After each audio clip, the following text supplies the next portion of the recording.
Bonsoir à toutes et à tous, je suis Sadi Lalou, le directeur de l'Institut d'études avancées de Paris, et j'ai le plaisir de vous accueillir ce soir pour cette conférence, non pas comme d'habitude dans nos beaux salons de l'Hôtel de Lausanne, mais virtuellement via l'objectif de nos caméras. La période de confinement est en effet l'occasion pour l'UA de Paris d'expérimenter de nouveaux formats d'événements scientifiques, ce que nous faisons avec nos excellents partenaires de l'École pratique des hautes études ce soir. Nous sommes très heureux de pouvoir assurer ce soir de manière numérique la continuité du cycle de conférences sur les enjeux sociétaux de la bioéthique que nous co-organisons déjà depuis plusieurs mois avec l'École pratique des hautes études PSL. Je vais laisser la parole à Jean-Michel Verdier, directeur de l'École pratique des hautes études, et à Séverine Mathieu, qui est coordinatrice de ce cycle, le soin de nous présenter plus en détail cette conférence, ainsi que Philippe Portier, qui nous fait l'honneur d'être présent ce soir pour nous parler des relations entre bioéthique et laïcité. Cher Jean-Michel, la parole est à toi. Cher Saadi, merci beaucoup pour cette présentation. Effectivement, ça fait quelques mois maintenant que nous avons développé un partenariat avec l'Institut d'études avancées de Paris, et je crois au bénéfice de tous, puisque nous avons eu beaucoup de conférences très intéressantes. Alors, je vais dire très rapidement quelques mots sur l'École pratique des hautes études. Vous savez que c'est un grand établissement d'enseignement supérieur et de recherche qui a été originellement créé à la Sorbonne en 1868, et nous avons d'ailleurs fêté en 2018 notre 150e anniversaire. L'EPHE est un établissement composant de l'université PSL, Paris Sciences Lettres, et puis elle est également membre fondateur du campus Condorcet, qui est la cité des humanités et des sciences sociales qui se bâtit actuellement à Aubervilliers. Voilà, j'en dirai pas plus, et je vais passer tout de suite la parole, je crois, à Séverine, peut-être. Oui, c'est moi. C'est moi. Bonsoir à toutes et à tous. Merci à vous qui nous rejoignez pour cette séance un petit peu particulière, donc en visioconférence. Donc, je suis Séverine Mathieu, je suis directrice d'études à l'École pratique des hautes études. Je suis sociologue des religions et de l'éthique. Et l'IEA et le président de l'École pratique des hautes études, Jean-Michel Verdier, m'ont contacté pour me demander l'an dernier d'organiser un cycle de conférences sur les questions de bioéthique. Philippe Portier, donc, est directeur d'études à l'École pratique des hautes études, histoire et sociologie des laïcités. Il a été pendant longtemps, jusqu'à l'an passé, directeur du GSRL, groupe Société, Religion, Laïcité. Il est également vice-président chargé des relations internationales à l'École pratique des hautes études. Et il a développé ses recherches dans trois directions essentielles. D'abord, un premier champ de recherche sur le catholicisme. Il s'est notamment intéressé à l'étude des textes pontificaux sur le politique. Ensuite, sa recherche est déployée autour de la question laïque, avec des interrogations plutôt en philosophie politique sur la genèse de l'idée laïque. Son troisième niveau d'investigation concerne la théorie du politique, et quelques-uns donc de ces chantiers portent sur la question du religieux dans la pensée politique contemporaine. Parmi ces publications fort nombreuses, je ne pourrai pas ici toutes les citer.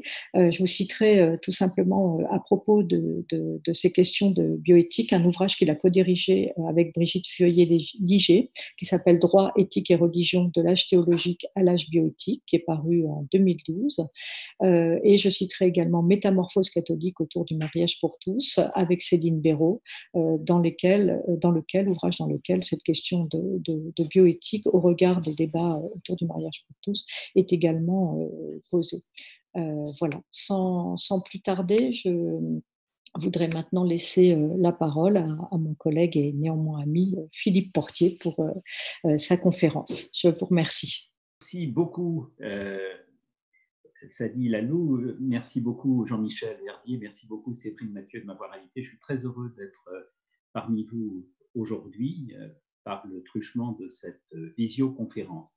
Visioconférence, j'espère cependant que la parole sera suffisamment fluide et que la conférence pourra recueillir votre attention. Alors, au milieu des années 1980,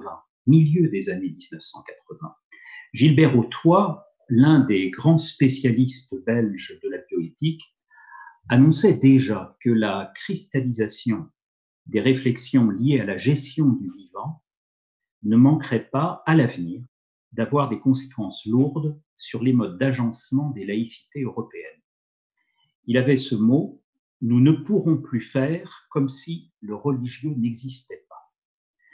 Le propos pouvait étonner de la part d'un professeur de l'Université libre de Bruxelles, l'Université laïque de Bruxelles, attaché à une perspective libre-exaministe qui entend construire l'ordre politico-juridique autour des seuls décrets de la conscience souveraine. Gilbert Hautois avait pourtant raison. La bioéthique, dans son développement, n'a pas été sans transformer, en France en tout cas, et on pourrait étendre le constat, n'a pas été sans transformer l'ordre laïque sur lequel nous avons construit notre rapport aux religieux. Cet ordre laïque, dont je situerai le moment de constitution sous notre Troisième République, sous l'effet d'une série de lois adoptées entre 1880 et 1908, avec en leur centre la loi du 9 décembre 1905, cet ordre laïque s'est construit autour de 3 moments logiques. Il y a d'abord eu un moment de rupture. Pour les républicains qui accèdent au pouvoir à la fin des années 1870, il convient de rompre avec l'âge théologique. Il convient d'en finir avec la domination que le religieux peut encore exercer sur le monde et que le concordat issu de Napoléon Ier, malgré ses bons côtés, avait encore de leur point de vue renforcé. Il s'agissait d'instruire la possibilité d'un ordre laïque tout simplement aussi parce que l'Église, tout au long du XIXe siècle, l'Église catholique, qui marquait une véritable hégémonie au sein du champ religieux, parce que l'Église catholique avait alors une tendance lourde à l'intransigeance intégraliste qui visait à replacer toute chose en ce monde sous les décrets de l'ordre divin. Moment de rupture avec l'ordre théologique donc, voilà ce qui marque tout d'abord la pensée laïque de cette fin du XIXe siècle.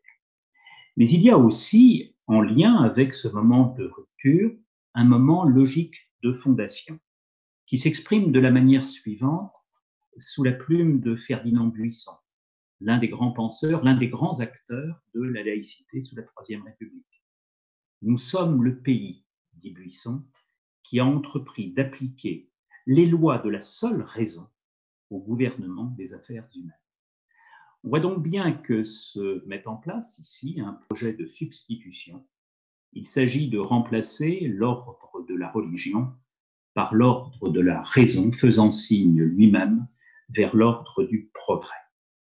Sainte-Beuve avait résumé la chose en affirmant qu'il s'agissait désormais de construire le grand diocèse des esprits émancipés. Moment de rupture, moment de fondation, moment aussi plus technique d'agencement. Dans un premier temps, du point de vue de l'agencement institutionnel, les républicains se satisfont du vieux concordat qui leur donne les moyens de contrôler l'Église. Mais très vite, ils estiment qu'il faut substituer à l'ordre concordataire issu du consulat et de l'Empire au début du XIXe siècle, qu'il faut donc substituer à cet ordre concordataire un ordre séparatiste. Se met en place alors un modèle à partir duquel nous pourrons définir la laïcité, marqué par ce que l'on a pu appeler double tolérance. D'un côté, le religieux ne peut intervenir dans la sphère politique, mais de l'autre, parce que la République est libérale, le politique ne peut intervenir dans la sphère du religieux.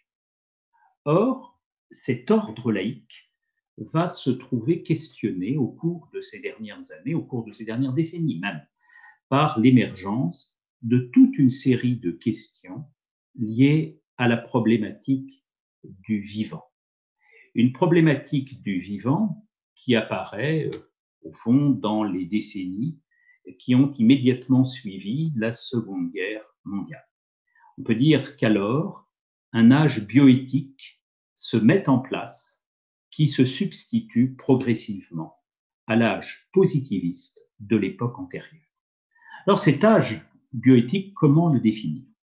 On peut rappeler ici qu'il se construit autour de 3 éléments essentiels. Il y a tout d'abord un élément factuel qui renvoie à l'instauration d'une nouvelle politique de l'intime.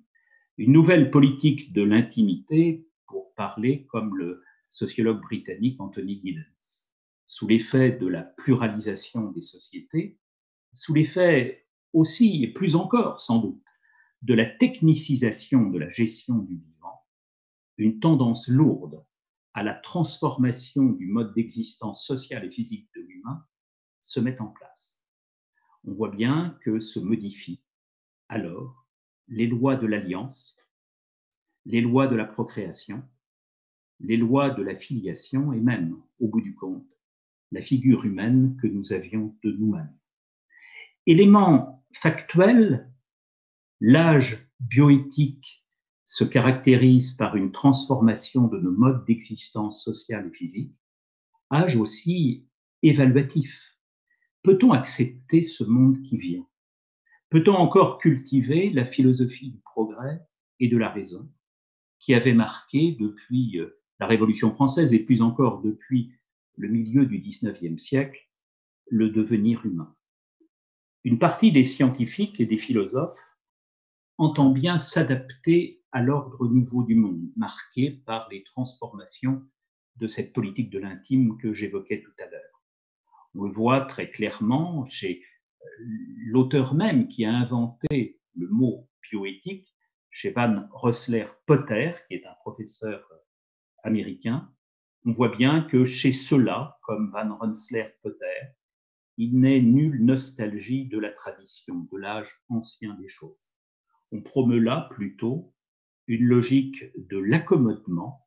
On peut au fond s'adapter à cet ordre nouveau. Et l'on voit bien à travers les travaux menés par des instituts américains comme l'Institut Hastings ou le Centre Kennedy que se développe alors une pensée qui est relativement optimiste sur le devenir biologique du monde. C'est un premier courant, ce n'est pas le seul. Dans une toute autre partie de l'opinion scientifique, de l'opinion philosophique et même de l'opinion publique, on voit s'affirmer face aux mutations nouvelles portées par les sciences du vivant, un discours de la méfiance, un discours de l'inquiétude à l'égard de l'hybris technicienne. Heidegger avait, dans les années 1930, 1940, 1950, manifesté déjà une inquiétude devant les effets catastrophiques de cette métaphysique de la subjectivité qui aboutissait au bout du compte, à partir d'un point de vue cartésien, à réduire la nature à n'être qu'un objet disponible pour l'usure. D'autres vont marcher à sa suite. On pourrait citer Gunther Anders, par exemple, dont l'ouvrage majeur, L'obsolescence de l'homme, montre assez l'inquiétude sous-jacente à ses travaux. On pourrait citer aussi Hans Jonas, qui, dans le principe responsabilité, appelle au respect et au tremblement devant ce monde, devant cette nature que la technique agresse. Élément factuel, élément évaluatif ou réflexif, mais la bioéthique s'accompagne aussi d'un élément prospectif. Les défis posés à la fois par l'expansion du pluralisme éthique et par l'extension de la maîtrise technologique appellent très vite, au fond, des réponses dans le but d'encadrer le mouvement. Deux formes de régulation se mettent en place à partir des années 1960-1970. Une régulation idéologique, tout d'abord. Dès l'après-guerre, on voit des textes qui trouvent en effet une forme de cristallisation dans les années 60, mais qui, dès les années 50, se mettent en place pour nous inciter à maîtriser la possibilité qui nous est donnée désormais de transformer l'ordre des choses, l'ordre de la nature. Le Code de Nuremberg en 1947 l'avait déjà indiqué, mais la déclaration d'Helsinki, dont la première figure, dont la première version est produite, publiée en 1964, indique aussi là une inquiétude, en tout cas une réflexion autour de la possibilité qui nous est donnée d'expérimenter sur des frais nouveaux la relation que nous pouvons avoir avec la nature, y compris d'ailleurs avec la nature humaine. Régulation idéologique, régulation institutionnelle aussi, sur le fondement des textes qui apparaissent tant au niveau national qu'au niveau international. Une régulation institutionnelle se fait jour, qui repose tantôt sur des dispositifs législatifs. Dans tous les pays, des lois se créent, des lois sont votées pour encadrer l'activité technicienne. Dans tous les pays où presque des comités d'éthique apparaissent, qui tantôt sont des productions de la société civile, comme c'est le cas en Grande-Bretagne, comme c'est le cas aussi aux États-Unis, tantôt des productions même de la décision étatique, comme il est arrivé en France avec la création du Comité national d'éthique en 1983. Alors, en quoi ce mouvement bioéthique, qui est un véritable mouvement international, en quoi ce mouvement-là, qui émerge à partir de ses réflexions propres sur les politiques de filiation, les politiques de l'alliance, les politiques de la procréation, les politiques de la transformation génétique, en quoi ce mouvement bioéthique impacte-t-il la laïcité française, tout entière fondée, je le disais tout à l'heure, sur les principes de raison et de progrès, et qui, à ce titre, aurait pu recevoir sans difficulté cette mutation tout à la fois scientifique et sociale. Je voudrais montrer, dans le temps qui m'est imparti, que ce mouvement bioéthique a eu sur notre laïcité française un effet ambivalent. Un effet de changement, mais aussi un effet de continuité. Le principe de changement peut s'énoncer de la sorte. Le mouvement bioéthique a produit une republicisation du référent religieux. Je vous ai dit à l'instant que ce qui avait caractérisé la laïcité début siècle, la laïcité des années 1900, c'était précisément de privatiser le religieux. Il se trouve qu'à la faveur de l'expansion de l'âge bioéthique, la laïcité s'est montrée plus accueillante au phénomène religieux, au point, dit-on parfois, d'avoir respiritualisé le politique. Principe de changement, donc, mais aussi principe de continuité.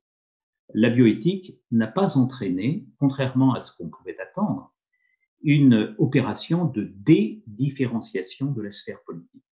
Pour dire les choses autrement, la respiritualisation du politique que j'évoquais à l'instant n'entraîne pas une resubstantialisation du politique, une sorte de réenchantement du monde.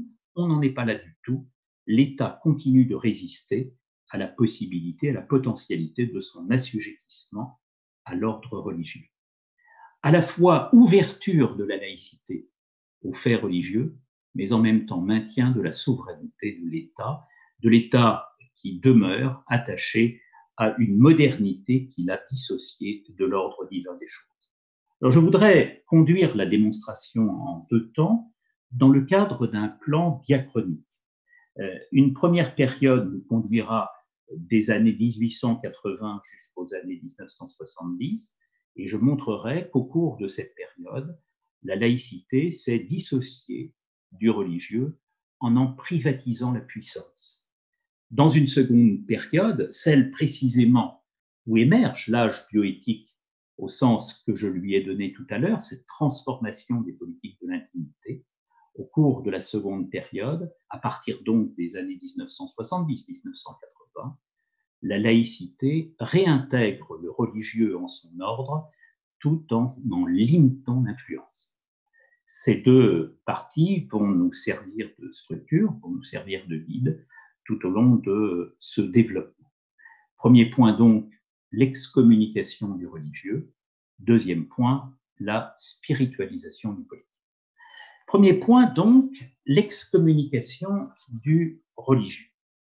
Alors la modernité s'est construite contre le principe de catholicité. Il s'est agi de faire valoir le principe de la raison humaine contre le principe de la dictée religieuse. On a pu parler, pour ce qui concerne la nation française, d'une guerre des deux France, on a pu parler avec Étienne Balibar de la lutte de deux universalismes qui ne pouvaient se comprendre. Deux universalismes qui ne pouvaient se comprendre, deux universalismes en conflit. Mais comment? On peut analyser le siècle qui vient de s'écouler jusque dans les années 1970 à partir d'une succession de deux modes de séparation. Dans un premier temps, on est confronté à une séparation souple, à une séparation limitée des sphères politiques et religieuses. On peut dire que le politique s'affirme dans sa puissance souveraine, mais laisse à part de ses propres décisions la question des politiques de la vie, considérant que ces politiques de la vie relèvent encore, au fond, de l'emprise du religieux. Dans un second temps, qui émerge à partir des années 1960 et qui trouve une sorte d'acmé dans les années 1970, on assiste au contraire à une séparation ferme, stricte, radicale des sphères, et où on voit à ce moment-là les politiques de la vie devenir l'objet d'une intervention de l'État souverain, au point que ces politiques de l'intimité, ces politiques de la vie, ces politiques de l'alliance, ces politiques de la procréation vont désormais être placées à part du référent religieux. Essayons de comprendre ces deux moments, d'ouvrir tout d'abord un premier point sur ce que j'appelais à l'instant la séparation souple des domaines. Des années 1880 aux années 1960, on est installé dans un modèle d'entre-deux. Le monde du progrès et de la raison, cet âge positif que je disais tout à l'heure, laisse subsister en fait toute une culture catholique. Deux éléments s'articulent. Il y a bien une dissociation des structures institutionnelles, mais il y a en même temps, dans cette République française triomphante, un entremêlement des cultures. Dissociation des structures. Je l'évoquais tout à l'heure, on entend, au nom d'une nouvelle fondation du politique, placer la réalité sous la tutelle de l'État, un État qui incarne la raison et le progrès, qui en est le véhicule à travers sa puissance organisatrice. Un discours de Jules Ferry donne le ton en 1879 lors de l'inauguration de la faculté de théologie protestante de Paris. Il a ce mot, c'est l'État qui est souverain.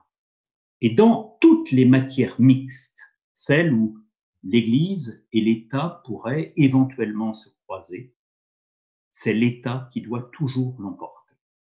Et on voit bien qu'il y a là un discours qui est l'exact inverse de ce que prône alors la doctrine catholique, une doctrine catholique qui repose à ce moment-là de son histoire sur une théologie qu'on appelle la théologie bellarminienne, qui estime au contraire que des deux sociétés, la société temporelle et la société spirituelle, c'est toujours la société spirituelle qui doit avoir le dernier mot. Les choses s'inversent avec la Troisième République. C'est désormais l'État qui sera souverain. Dans le contexte français où l'État est confronté à une Église qui n'abdique pas, à une Église qui se fige dans son intransigeance, cela va prendre l'allure, du point de vue institutionnel, d'une politique séparatiste, avec deux moments clés. Le premier moment, dans les années 1880-1886, marque la séparation de l'Église et de l'État. Le second moment, dans les années 1900, avec plusieurs lois, 1905, 1907, 1908, précédées d'ailleurs par des lois sur les congrégations en 1902 et 1904, c'est la séparation de l'Église et de l'État qui s'impose. Séparation de l'Église et de l'État qui s'impose, annoncée par quelques mesures déjà dans les années 1880, mais qui trouve là une véritable cristallisation dans l'abrogation du Concordat de 1801 et dans l'affirmation désormais d'un régime totalement dissociatif du point de vue structurel. Alors tout cela n'empêche pas bien sûr l'Église de parler au nom de la liberté de conscience et de la liberté du culte que reconnaît l'article 1er de la loi du 9 décembre 1905. Alors tout cela est bel et bon. On voit bien que l'État s'affirme dans sa souveraineté, mais transforme-t-on pour autant la substance de la loi pour ceux qui touchent aux droits du vivant, pour ceux qui touchent aux politiques de l'intimité que j'évoquais tout à l'heure? La réponse que je voudrais donner ici, que j'ai déjà annoncée, est une réponse négative. Il continue d'y avoir alors une alliance forte sur la question du vivant entre la République et l'Église. C'est ce que j'appelle ici l'entremêlement des cultures, qui renvoie assez à ce que Pierre Manant écrivait dans un ouvrage récent, Situation de la France, disant que ce qui caractérise, de son point de vue, mais je crois que le jugement est exact, ce qui fait le propre de la France républicaine, c'est d'avoir articulé un État laïque et une société de marque chrétienne. On le voit très clairement jusqu'à ces dernières décennies. Les principes structurants de la culture française, pour ce qui concerne en tout cas la gestion des politiques de l'intimité, les principes structurants restent marqués par un christianisme qui demeure comme étant le référent essentiel, naturel, disent volontiers les acteurs de la Troisième République, de la législation alors en place. Il existe bien un contrat politique marqué par la modernité, mais le contrat sexuel reste attaché, en somme, à l'ordre traditionnel des choses. On peut le voir à partir de ce qui a trait à la politique de la famille. Bien sûr, la République française, en 1884, restaure la possibilité du divorce. Mais c'est un divorce au petit pied, un divorce qui ne vaut que sur le fondement de la reconnaissance d'une faute d'un des deux conjoints.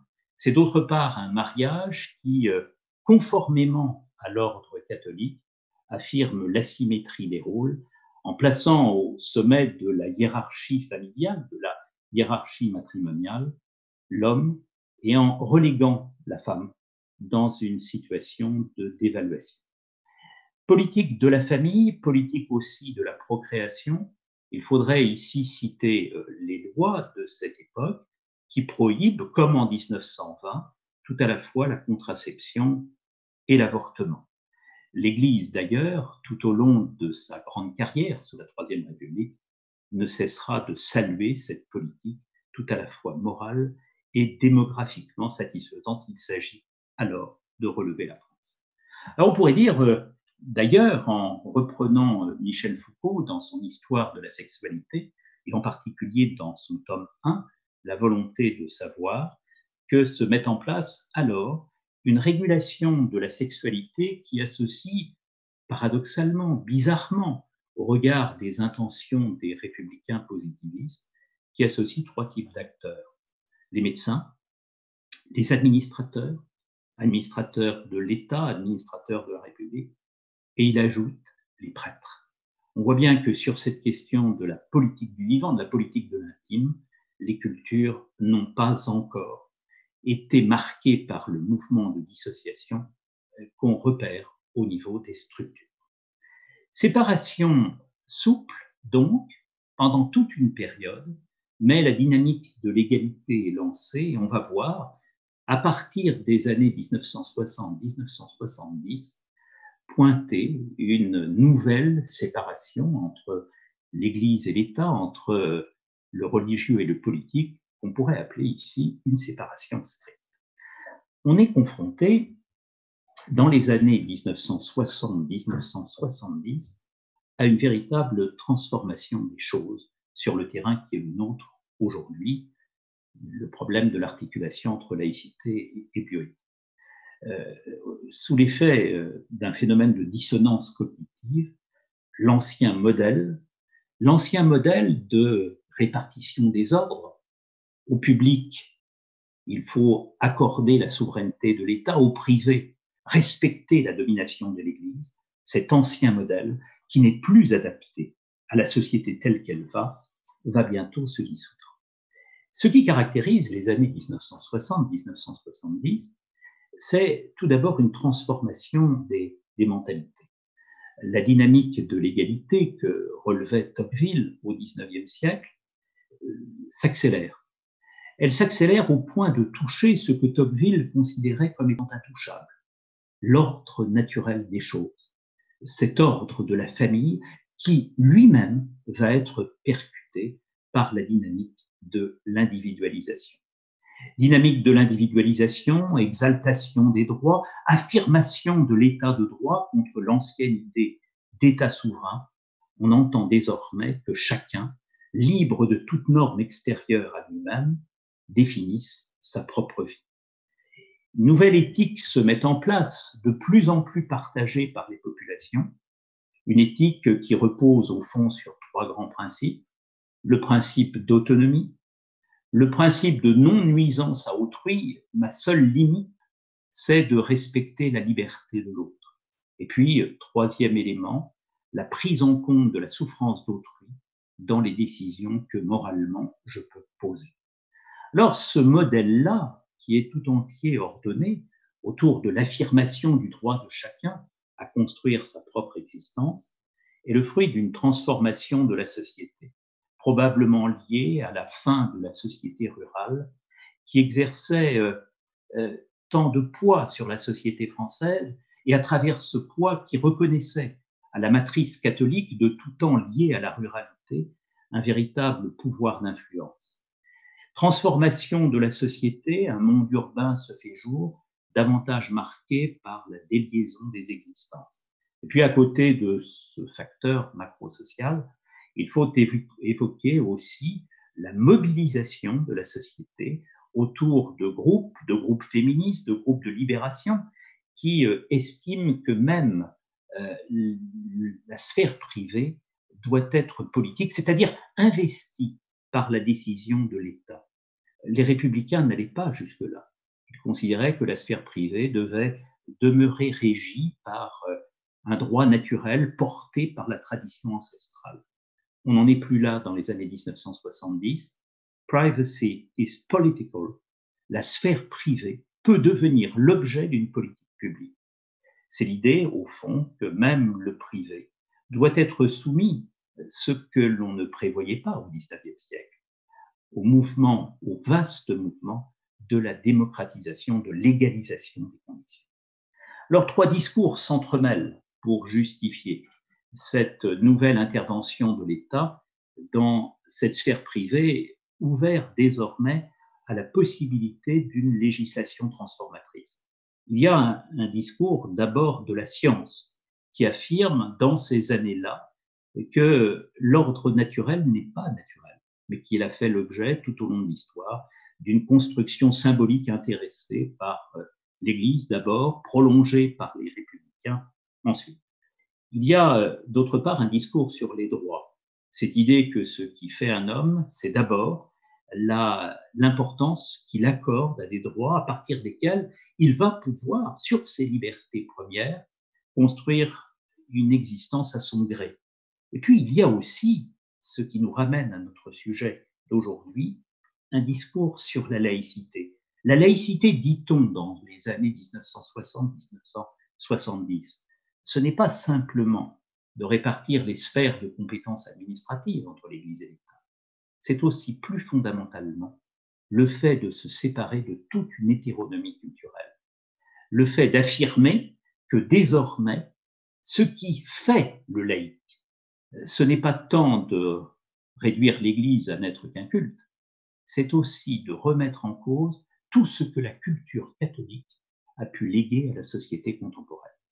Et l'on voit dans ces années-là, autour de la Ligue de l'enseignement, autour du Grand Orient de France, autour de la libre pensée, se manifester toute une théorie visant à faire de la laïcité ce discours, cette pratique par laquelle la société française va pouvoir enfin se dissocier des scories de l'âge théologique.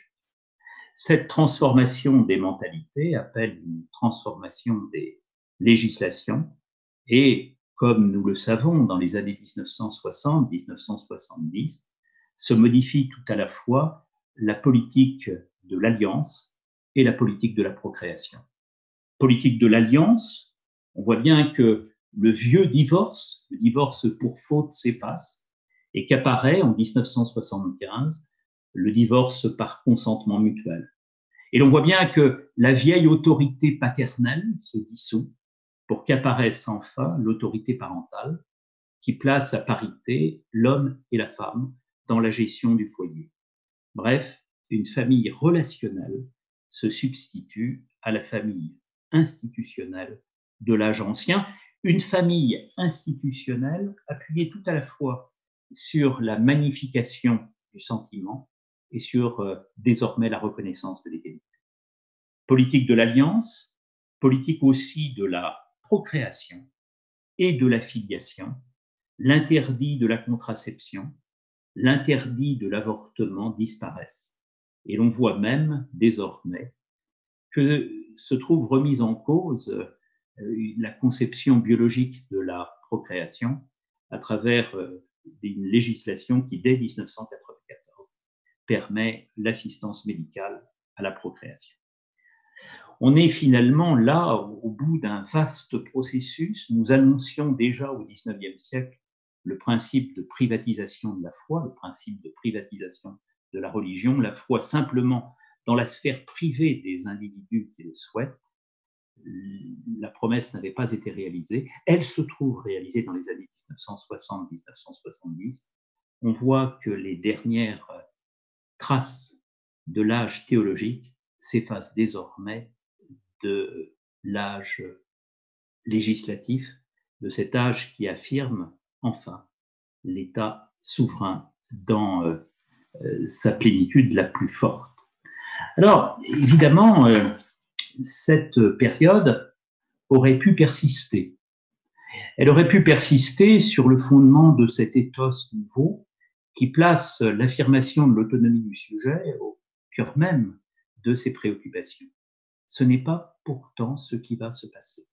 Et on va voir qu'à partir des années 1980-1990, quelque chose de nouveau, un inédit de l'histoire, apparaît sur la scène française, qu'on pourrait décrire, pour reprendre une expression parfois utilisée, comme un mouvement de re-spiritualisation du référent politique. Ce que je voudrais tenter de vous présenter maintenant, la re-spiritualisation du référent politique.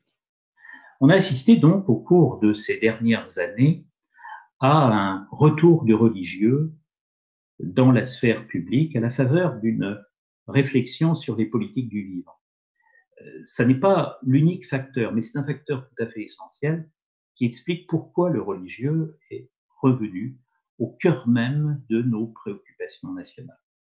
Le mouvement séparatiste s'est trouvé remis en cause et l'on a vu précisément le religieux retrouver sa dignité perdue, en partie seulement, je en dirai un mot à l'instant, sa dignité perdue au cœur même de notre imaginaire, même de notre législation nationale.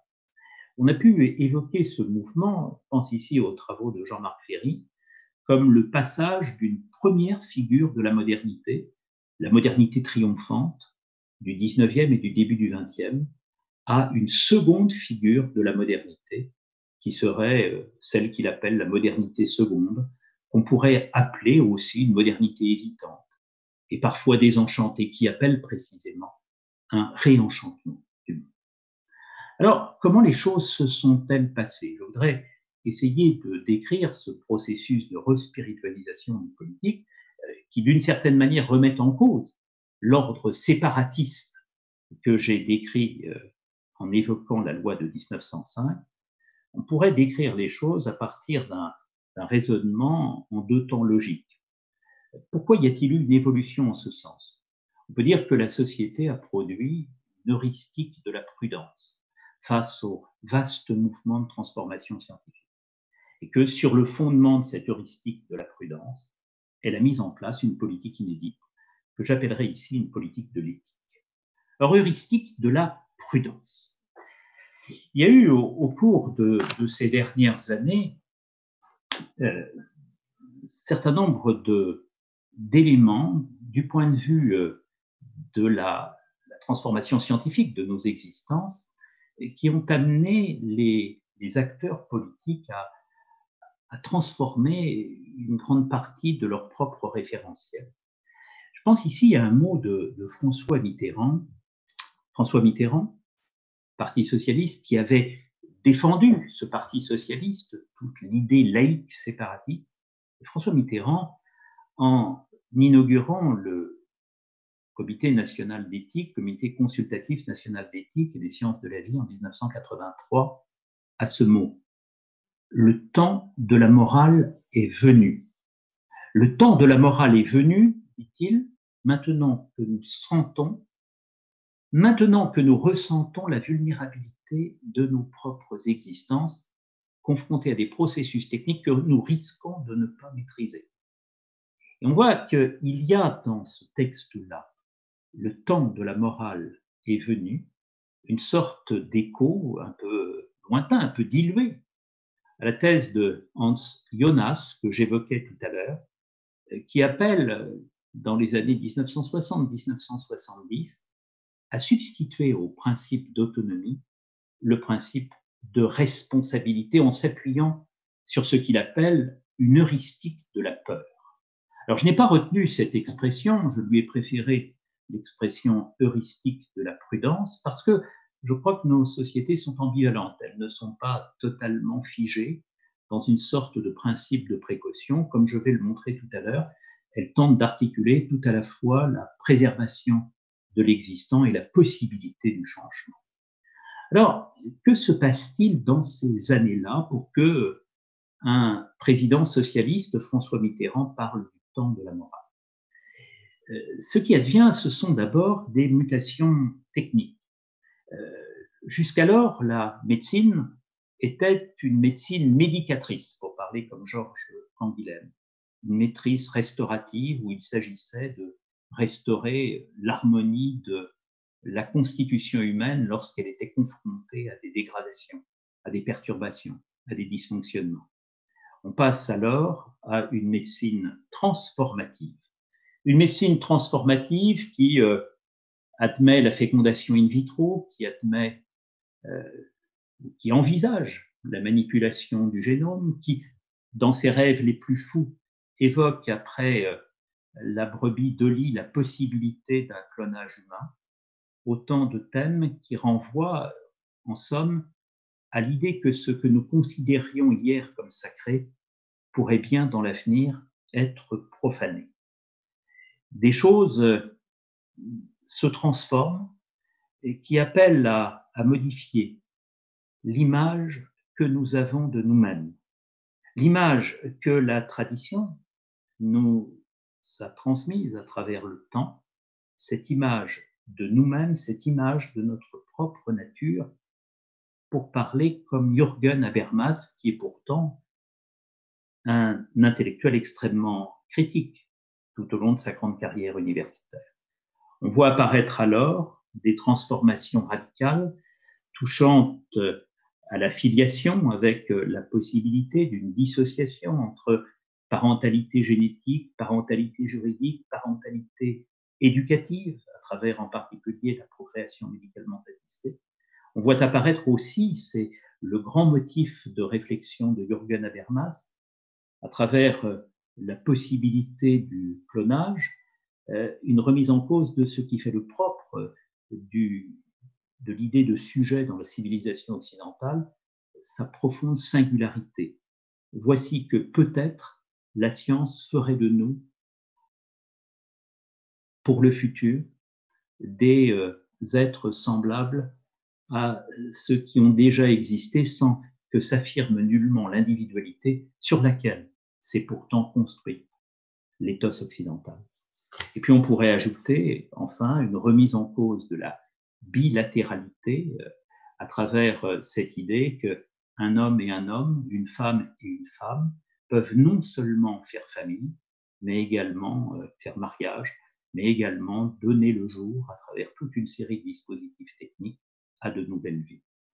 Mutations scientifiques qui viennent bouleverser l'image que nous avons de nous-mêmes, pour parler comme Habermas, mais mutations aussi philosophiques. On sait qu'il y a dans la société française, dans la société occidentale, tout un discours autour de la transformation heureuse de l'humain.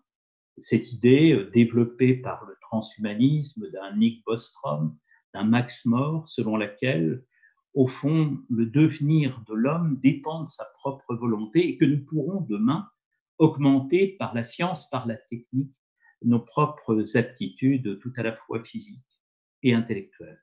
Or, face à ce mouvement philosophique, s'est affirmée aussi une éthique de la vulnérabilité, portée par les religions et en particulier par la religion catholique, mais portée aussi par des philosophes. J'évoquais à l'instant Habermas, je pourrais citer Bruno Latour, je pourrais citer aussi Jean-Marc Ferry, qui ensemble retravaillent la fondation de l'humain autour d'analogues de la nature, en estimant précisément que nous sommes porteurs d'une essence que la science ne peut pas aussi aisément remettre en cause. Alors, tout cela va toucher le mouvement laïque. Le mouvement laïque a longtemps été extrêmement favorable à l'idée de progrès, à l'idée de raison, à l'idée de science. Rien ne pouvait faire obstacle, au fond, aux capacités amélioratives de l'humain. On va voir le mouvement laïque évoluer lui-même dans les années 1980-1990 en appelant à se défier des perspectives, des utopies post-humanistes, des utopies de l'homme augmenté. Un Lucien Sèvres, qui a longtemps été une personnalité dominante du parti communiste, un Jean-Pierre Changeux, un Gilbert Autois que j'évoquais tout à l'heure, ne cesse de nous dire qu'il faut développer aussi, à côté d'une éthique qui serait une éthique de la transformation sociale et scientifique, une éthique de la possible vulnérabilité de l'humain. Alors tout cela va faire système, les inquiétudes devant le progrès scientifique, la mise en forme philosophique de cette inquiétude, pour nous entraîner à substituer à ce qu'on appelle en philosophie politique une philosophie ou une politique du bien sur les décombres de cette politique du juste, la simple répartition des droits individuels, qui ne peut pas répondre, en fait, aux enjeux, aux défis de cette science qui vient bouleverser l'image que nous avons de nous-mêmes. De sorte que, à l'heuristique de la prudence, va bientôt correspondre une politique de l'éthique. Alors, cette politique de l'éthique, elle se construit par sur un refus du dispositif libertarien. On s'est beaucoup interrogé, on a oublié tout cela dans les années 1980, sur le point de savoir s'il fallait mettre en place des lois pour encadrer les sciences. Et vous aviez à l'époque toute une école qui refusait cet encadrement législatif au motif qu'il fallait d'abord défendre l'autonomie du sujet dans le choix de sa propre existence et dans l'usage qu'il pouvait faire des sciences et des techniques au service de son propre dessein individualiste. Aux États-Unis, cette pensée s'était construite autour des thèses d'un Robert Nozick, autour des thèses d'un Tristram Engelhardt, par exemple, et qui tous considéraient qu'il fallait faire valoir la liberté de choix devant la possibilité désormais d'utiliser des techniques qui nous permettraient de mieux vivre. Ce n'est pas ce qui s'est imposé en France. L'éthique de la vulnérabilité que j'évoquais tout à l'heure s'est traduite dans une politique qui a été une politique transformatrice et qui a permis de prendre en compte, comme l'indiquait François Mitterrand, la morale que supposait désormais la dynamique apparemment incontrôlée et incontrôlable de la science. Alors va s'instaurer alors un dispositif qui est un dispositif d'un type nouveau, où l'on va voir apparaître les religions qui vont essayer, souvent portées par le pouvoir, de respiritualiser la relation que nous pouvons avoir avec la technique et la science, de respiritualiser nos modes d'existence individuelle et collective. Vont se mettre en place des comités d'éthique dont je voudrais très rapidement vous dire qu'ils introduisent du neuf dans l'histoire de notre République laïque. Ils introduisent d'abord de nouvelles procédures. Je vous ai dit tout à l'heure, en y insistant à partir du texte de Jules Ferry, que c'est l'État qui était souverain sous la Troisième République. Il le demeure, bien sûr, mais accepte désormais de négocier avec les forces de la société civile dans le cadre d'espaces dialogiques où vont se construire les décisions. Ces forces civiles, quelles sont-elles? Cela peut être, en effet, des représentants des diverses associations culturelles, des diverses corporations scientifiques. Mais cela est de plus en plus le fait des forces religieuses.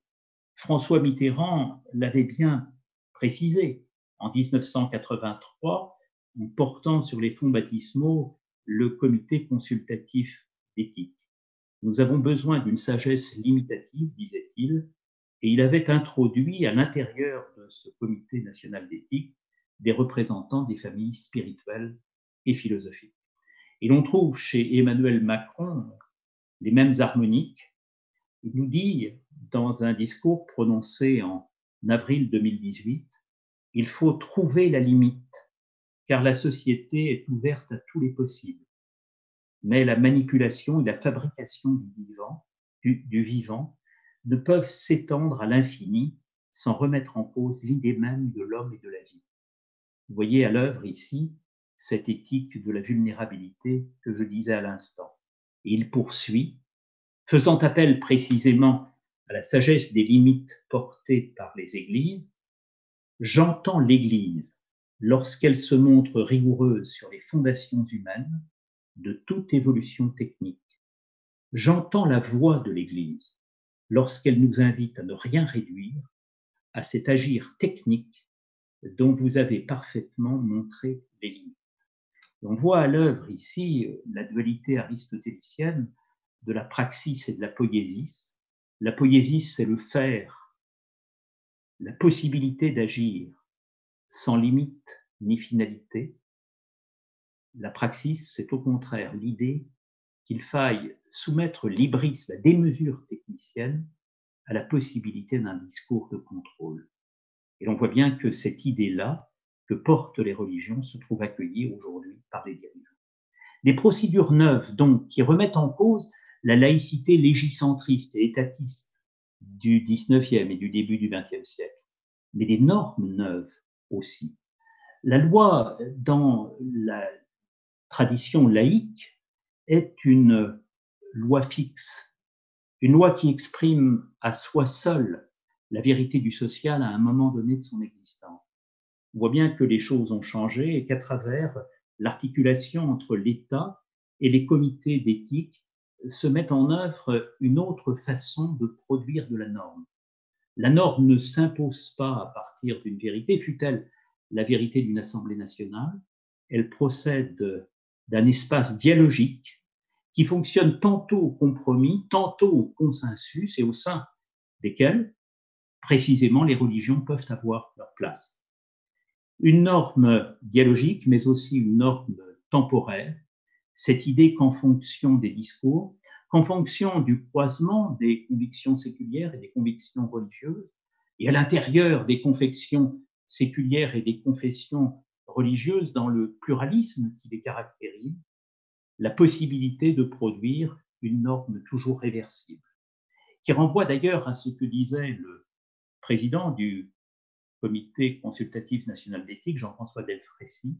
« Je ne sais pas bien ce qu'est le bien, je ne sais pas bien ce qu'est le mal. » Et tout cela nous renvoie précisément à cette idée que la bioéthique, à la fois, appelle à trouver le sens de la limite, sans jamais fixer ce sens de la limite dans une norme qui s'imposerait de toute éternité.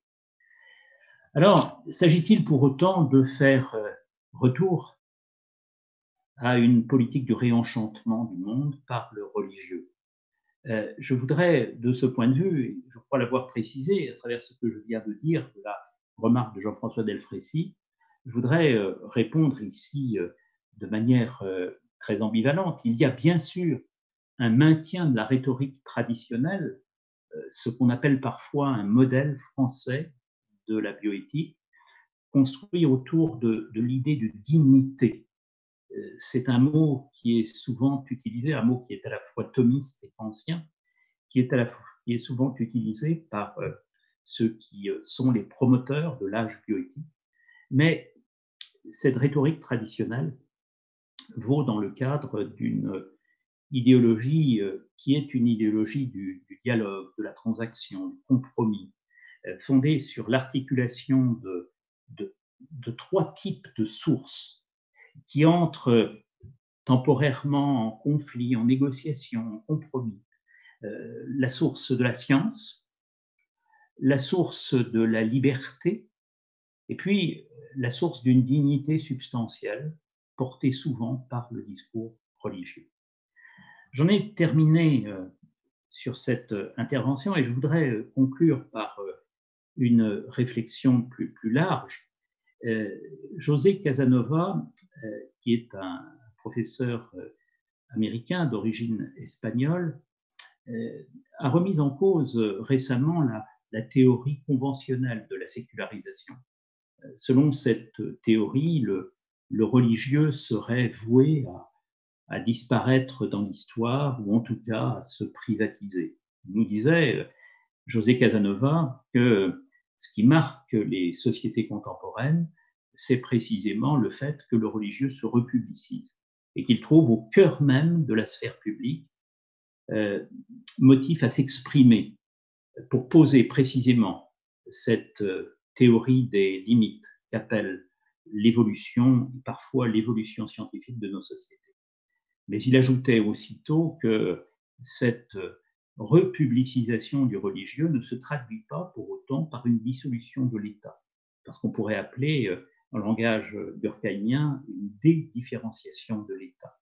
L'État se maintient, simplement il négocie avec les forces religieuses, probablement bien davantage que ce qu'il ne faisait du temps de la splendeur de l'âge républicain. Alors on peut dire que la thèse de Casanova trouve sa confirmation dans l'évolution de l'âge bioéthique que j'ai décrit à l'instant. On voit bien qu'il y a une évolution des modes de fonctionnement de la laïcité, avec cette réintégration du religieux au cœur des dispositifs de décision ou au moins de consultation. Mais en même temps, il y a une permanence des fondements de la laïcité. Ce qui fait la laïcité, c'est précisément la possibilité d'articuler en son sein des raisons séculières et des raisons autres, des raisons religieuses, avec cette idée que le pouvoir est toujours un lieu vide, ouvert à l'indétermination de la décision. Sans doute les religions peuvent-elles intervenir, elles sont toujours limitées cependant par les processus dialogiques qui accompagnent assez systématiquement la démocratie moderne, qui reste d'abord marquée par la dissolution des repères de la certitude. Voilà, je vous remercie. Philippe, merci beaucoup pour cet exposé absolument remarquable qui a déjà attiré un certain nombre de questions. Je propose sans transition de te passer quelques-unes des questions qui sont arrivées, que je vois là sur mon écran, qui sont arrivées depuis YouTube et qui nous sont transmises par Simon Luc, le directeur scientifique de l'Institut d'études avancées. Je te donne tout de suite la première.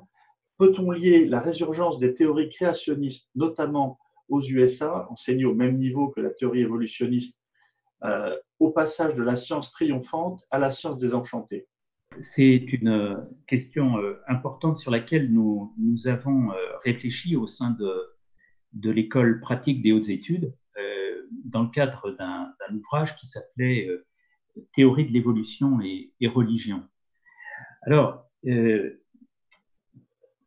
moi, j'aurais tendance tout de même à nuancer la réponse. Il me semble, d'abord, il faudrait faire une distinction entre les types de créationnisme. Vous avez le créationnisme profond et puis un créationnisme qui est simplement organisé autour de l'intelligent design. donc ne donne pas une lecture absolument littérale de la Bible, et qui inscrit précisément l'évolution dans le cadre d'un projet divin, mais d'un projet divin qui ne trouverait pas à s'exprimer dans la création telle qu'elle est pensée par la Genèse,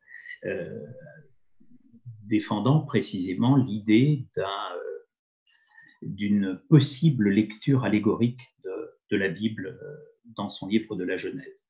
Donc ce créationnisme-là est un créationnisme qui essaye de recomposer les savoirs à partir d'une lecture religieuse du monde. Mais on peut dire que ce créationnisme-là est un créationnisme qui s'oppose frontalement à l'aventure de la science. Je pense qu'il y a d'autres façons de penser l'articulation entre science et religion, et l'on voit en dehors du créationnisme ce qu'on appelle un entremêlement ou une coopération des magistères. Coopération des magistères avec cette idée que la science est susceptible de définir un certain nombre de causes, mais qu'elle n'est pas susceptible de définir des fins. Et c'est davantage autour de ce deuxième courant qui fait la distinction entre la science et la philosophie ou la morale que se reconstruit la respiritualisation du monde que j'évoquais à l'instant. Pour ce qui concerne les créationnismes portés essentiellement par les protestants évangéliques, mais portés aussi par les catholiques pour ce qui concerne l'intelligent design, là on a affaire davantage à une procédure agonistique, une procédure conflictuelle avec la modernité. Je pense que la seconde modernité, elle articule bien davantage la possibilité d'une science comme récit explicatif du monde et la nécessité d'une morale, d'une religion, d'une philosophie souvent pensée à partir du dialogue comme étant à soi seule susceptible de déterminer des finalités. Et c'est autour de cela plutôt que se joue, me semble-t-il, le devenir de la seconde modernité aujourd'hui, même si les évolutions peuvent provoquer des rétractions qui sont des rétractions intellectuelles très fortes du côté du créationnisme que j'évoquais à l'instant. Emmanuel Macron, avec ses différents discours devant les responsables des cultes, et plus particulièrement son discours au Collège des Bernardins, dans lequel il invite les catholiques à prendre part au débat de bioéthique, ne s'inscrit-il pas dans la perspective de société post-séculière d'Habermas? Sa position est-elle typiquement politique ou incarne-t-elle vraiment un nouveau paradigme dans l'histoire de la laïcité française? Wow. Alors, ce qu'on voit Alors, il faut d'abord préciser ce qu'est la post-sécularité d'Habermas, qu'il a évoqué dans plusieurs de ses ouvrages. On peut citer par exemple Entre naturalisme et religion, et puis il a produit un texte important dans la revue Le Débat aussi, qui s'intitulait « Qu'est-ce qu'une société post-séculière ?» qui avait d'ailleurs engendré tout un débat porté en particulier par des laïcs italiens.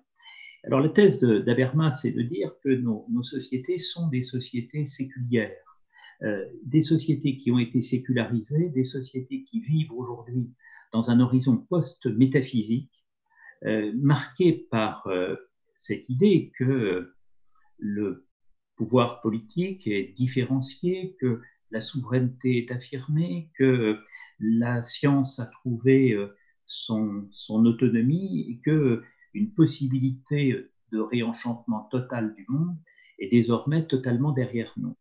Mais Habermas ajoute aussitôt que du fait d'un certain nombre de questions, il évoque la question de l'immigration, mais surtout les questions que j'ai évoquées moi-même aujourd'hui autour de la bioéthique, nous sommes aujourd'hui dans les politiques de la filiation, dans les politiques de la vie, dans les politiques de la famille, confrontés à ce qu'il appelle des questions embrouillées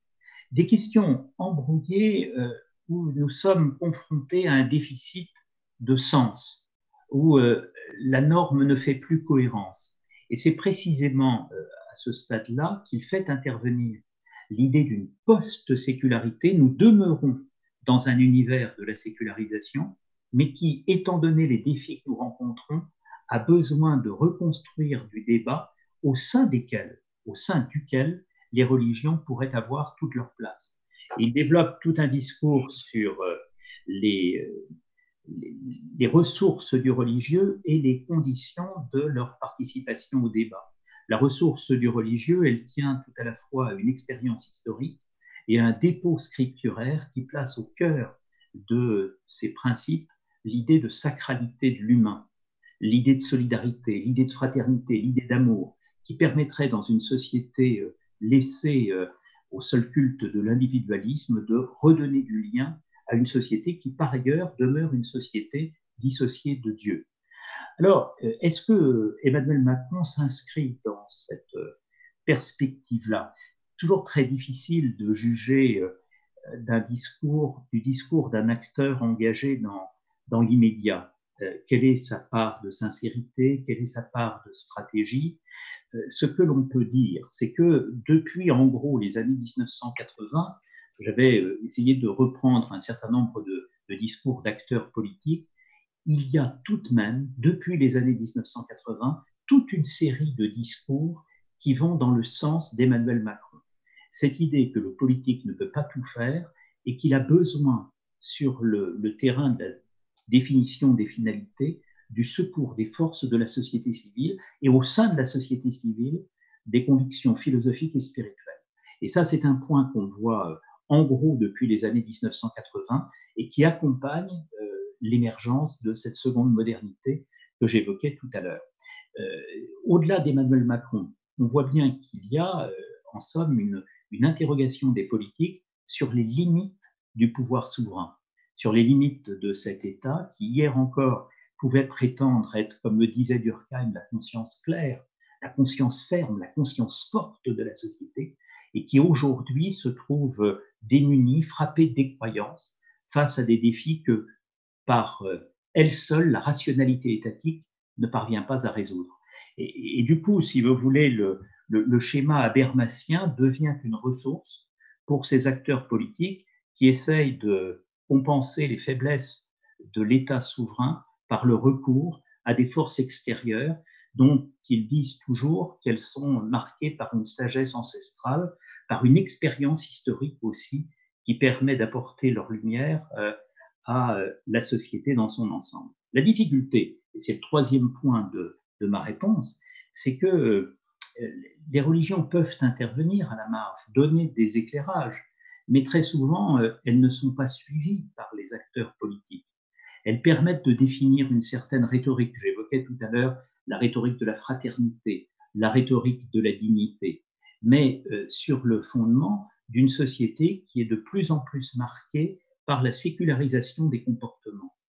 Incertitude des décisions entre, d'un côté, l'idée d'une vulnérabilité de la vie, et puis de l'autre, une société qui se déploie suivant le principe du consentement, suivant le principe de l'individualité souveraine. Alors, on le voit bien quand on suit les enquêtes sur les valeurs des Français. Ce qui marque, c'est un changement d'éthos depuis les années 1950-1960, suivant une ligne continue.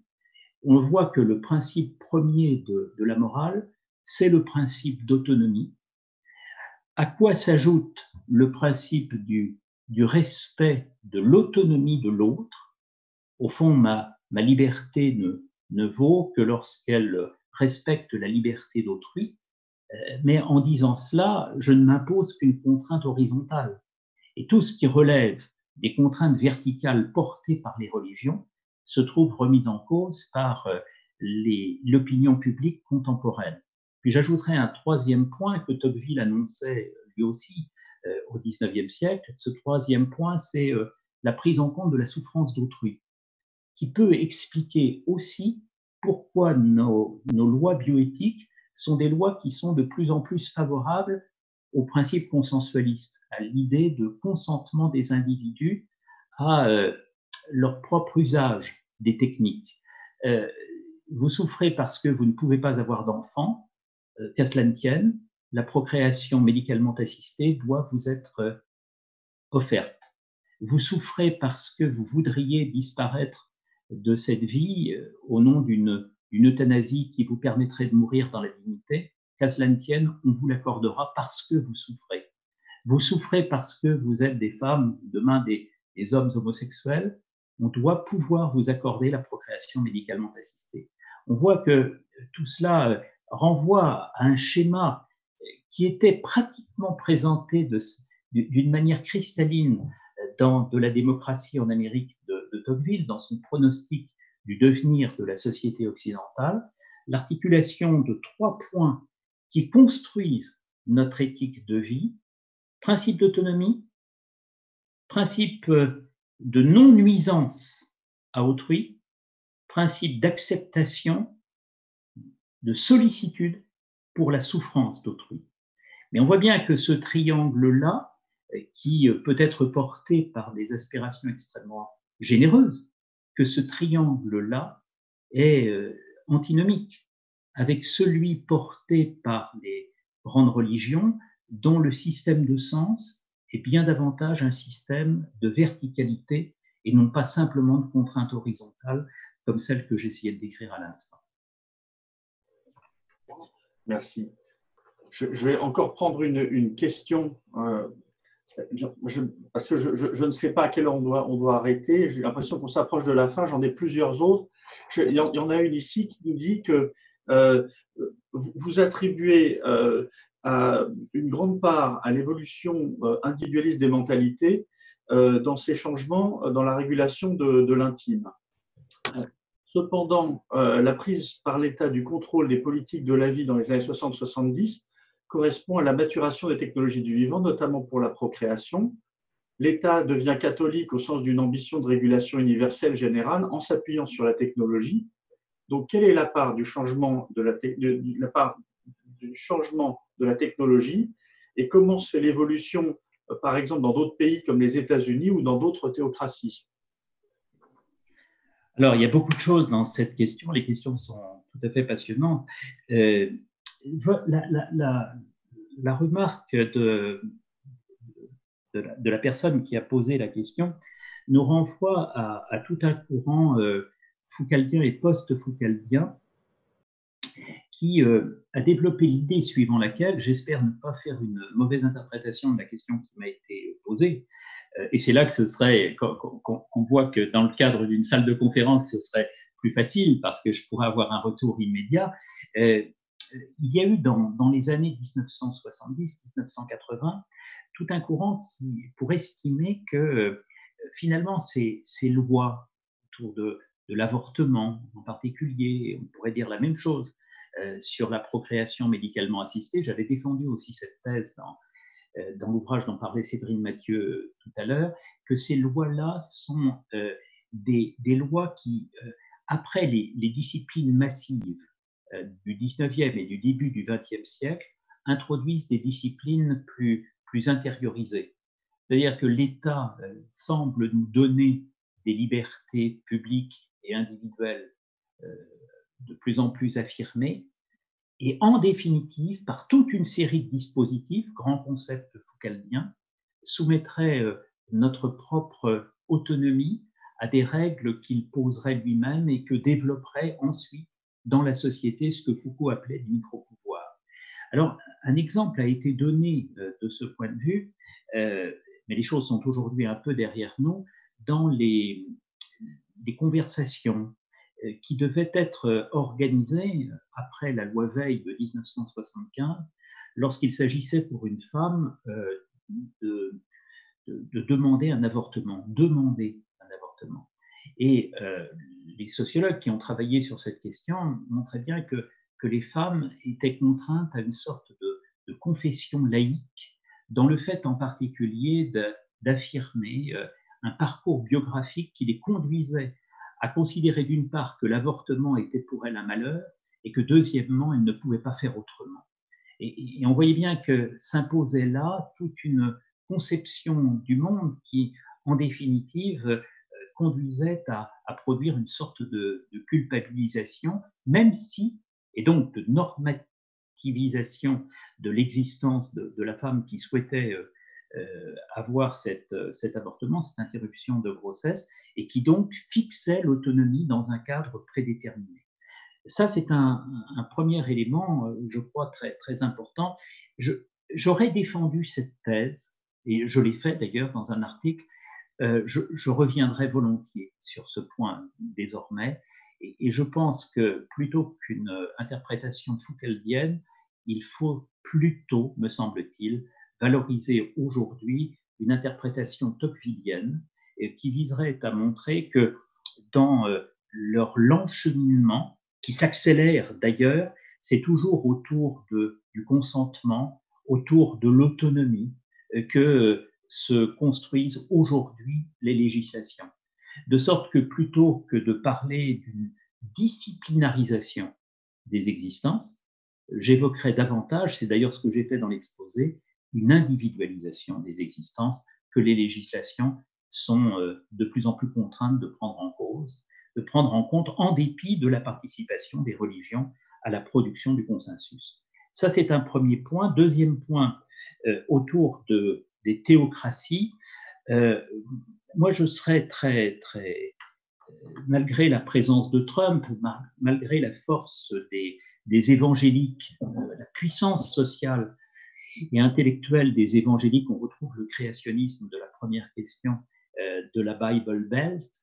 Les États-Unis sont marqués par une grande diversité de situations. Il y a des États dans la Bible Belt des États-Unis où évidemment tous ces principes du consentement que j'évoquais à l'instant se trouvent relégués par l'affirmation du pouvoir de Dieu ou du pouvoir de la religion. Et vous avez des États dans l'Est et dans l'Ouest des États-Unis qui ont développé une législation bioéthique très, très favorable au consentement, au principe d'autonomie, à ce qu'on a appelé dans les années 1970 le principlisme. Le principlisme, c'est cette doctrine qui place le principe d'autonomie au cœur même de la relation entre le médecin et son patient lorsqu'il s'agit d'utiliser des moyens techniques de procréation. Alors, la grande différence probablement entre ces États et l'Europe continentale, c'est le poids de l'État. Et on retrouve là une summa divisio entre d'un côté le monde anglo-saxon et puis de l'autre le monde européen. Dans le monde européen, l'État, même s'il se fait de plus en plus libéral, organise la bioéthique à partir de sa propre législation.